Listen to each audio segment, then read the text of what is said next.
Guy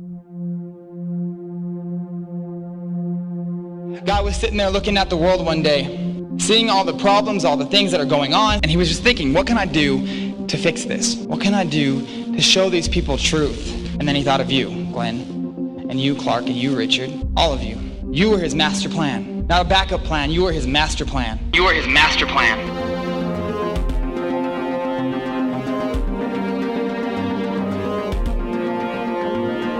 Above all, love each other deeply, because love covers over a multitude of sins.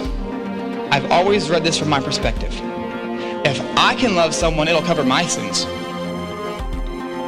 Guess what? They were already covered.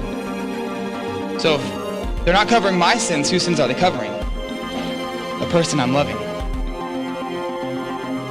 You see, sin comes with something, it's called shame, and love breaks shame. But shame cannot stand up to love. So this is why we need to be known by love.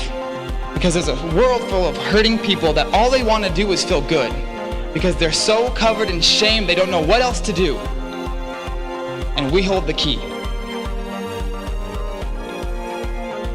If we have a prostitute walking off the streets, we should be taking the clothes off our back to clothe her. We should be spending time hugging her, telling her who she truly is, because that is not her identity. That is not who she is. All of this stuff in our lives, all those problems, all those sins, you know how God looks at it? That is not who you are. That is not who you are. So there's a couple times he preaches to 5,000 men. So that means there's going to be, what, 5,000 women, 10,000 kids. I mean, you don't know, this is huge. So what's putting your arms around a couple kids? That's no big deal. Like, we don't have time for that. He said, wait, this is important.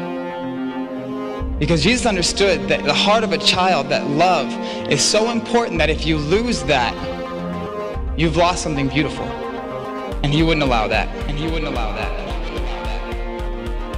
There was no questions, no judgment, nothing. Just simple love.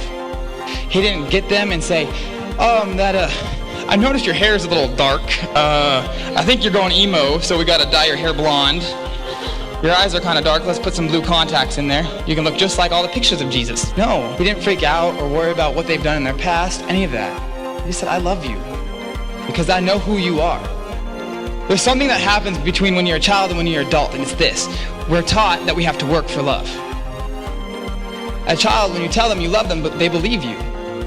Maybe they're ignorant, or maybe they have hearts of purity and hearts of love. But you are a chosen people, a royal priesthood, a holy nation, a people belonging to God, that you may declare the praises of him who called you out of darkness and into his wonderful light.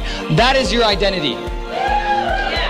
If anyone ever tells you anything that opposes that point, they are lying to you. Do not believe them. That is who you are. So the truth revolution that is coming right now is coming from the reality that we know what love is. It's coming from the reality that we know what love is. From the reality that we know what love is. You want to know how to change the world? Go love people.